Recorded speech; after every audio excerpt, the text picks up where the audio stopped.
오늘은 마지막 4분기에 대한 어느 정도의 전망을 우리가 함께 해봐야 되지 않을까 싶어가지고 전반적인 전망을 한번 준비를 했고요. 일단 제가 지도상으로 준비한 거는 서울, 경기, 인천까지 전체 수도권에 대한 지도를 한번 준비를 해왔습니다. 자, 뭘 보려고 이걸 준비를 했냐면 이제 지역적으로 봤을 때 현재 현황이 어떤 정도 상태인가 요걸 한번 파악을 해볼 텐데, 일단 2014-15년도부터 시작된 강남 일대 재건축 바람이 전체 서울로 퍼진 데까지 한 17년, 18년 요 정도 기간을 거쳐서 서울 같은 경우 이렇게 쌓여져 있던 가격대가 가장 시차적으로는 중심부를 중심으로 해서 쭉 따라왔습니다. 그래서 2019년 연말 정도가 되니까 거의 평행 이동한 것 같은 모양새가 이 시장 가격이 형성이 됐었는데, 그리고 나서 이제 2020년도에 코로나가 이 시장에 상륙을 한 거죠. 그렇다 보니까 여태까지 못 따라갔었던 이런 수도권의 구도심 같은 지역들이 일순간 쭉 호가를 올리면서 이렇게 다시 한 번 더 가격 상승을 이끌어냈고요. 최근의 현황은 어떠냐면 이렇게 호가 상승하고 가격 올라가는 추세가 더 외곽으로 퍼져버렸죠. 그래서 가장 외곽인 안성, 평택, 동두천 이런 지역들까지 이제 가격이 어느 지역은 천장이 열려 있을 정도로 호가는 최근 실거래가에 3억, 4억이 더 붙은 가격으로 이런 식으로 올라가 있는 게 지금 시장의 현황이라고 보시면 될 것 같습니다. 그런데 이제 문제는 뭐냐면 워낙에 많은 모든 지역들이 가격대가 이렇게 가다 보니까 이제 천장과 그 옆에 있는 지역들, 그러니까 얘보다 상위에 있는 지역들 간의 가격 갭차가 점점 좁혀 있다라고 하는 것이죠.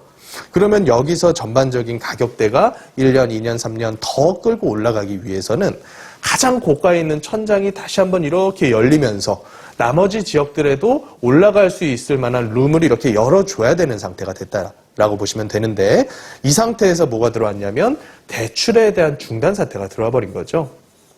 지금 형성되어 있는 가격대는 누구도 대출 없이는 사기 어려운 가격대가 돼버렸고, 이미 작년, 재작년부터 해서 고가주택 위주로 해서 중단이 되어 왔었던 이런 대출 중단 사태가 지난달부터는 은행별로 편차는 있겠지만 일단 양적으로 총량에 대한 관리가 들어가면서 동시에 DSR이라는 규제로 질적인 관리까지 함께 들어가고 있다고 하는 게 이 고점 높이는 걸 상당히 어렵게 하고 있습니다. 또 그러면서 어떤 현상이 벌어지고 있냐면 거래량이 거의 실종되다시피 거래가 없어졌죠. 그래서 작년 같은 경우는 3분기, 2분기, 3분기에는 서울에서 월간 10,000건 이상의 거래가 이루어졌었던 반면에 최근 들어서는 거래가 많아야 3, 4천 건대, 이제 8월달 신고된 건수가 아직까지도 2,000건을 밑돌 정도로 거래량이 굉장히 작단 말이에요. 그러면 이런 형태의 가격과 호가가 같이 동방 상승하면서 시장을 힘있게 밀어올리기 위해서는 이 거래가 수반되어야 하는데 이게 참 쉽지 않은 상태다, 이렇게 생각을 하시면 될 것 같아요. 그래서 이 레버리지 부분 그리고 거래량에 대한 부분을 봤을 때 가장 비싼 지역들이 고가를 높여주면서 나머지 지역들을 또 쫓아가게 만드는 모양새가 당분간은 좀 힘들 것 같고, 반면에 어떤 모양새는 형성될 가능성이 있냐면 아직 이런 호가 상승폭을 못 따라간 아주 저렴했었던 지역들, 특히나 그 중에서도 여러 가지 규제로부터 조금은 자유로운, 예를 들어서 공시가 1억 미만이라던가 아니면 비조정 지역에 속했던 지방 지역이라던가 이런 지역들만큼은 아직까지는 상승폭을 좀 유지하면서 거래가 붙을 가능성은 있다. 하지만 이거는 저는 단기적인 상승에 그칠 가능성이 굉장히 크다라고 생각을 하는 거죠.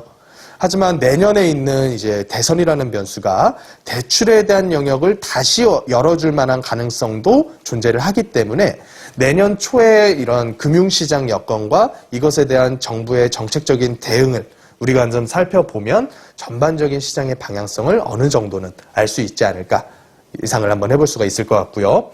또 이런 식으로 해서 주택 형태의 상품들에 대한 규제가 워낙에 강도가 심하게 들어가다 보니까 이제는 비주택이라던가 대체주택 같은 형태의 투자가 굉장히 활성화되고 있죠. 그 중에 하나가 레지던스, 흔히들 레지던스라고 표현은 하지만 생활형 숙박시설이죠.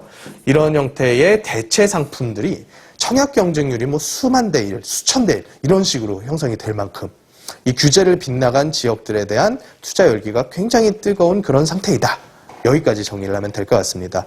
그래서 전반적인 투자에 대한 전략, 그리고 우리가 이 시장이 변화했을 때 해야 될 대응, 이런 부분들에 대해서는 시간 관계상 제가 내일과 모레 있는 세미나에서 자세하게 말씀을 드리고자 하니까요. 전화로 꼭 예약을 해주시고 참석해 주시면 감사하겠습니다.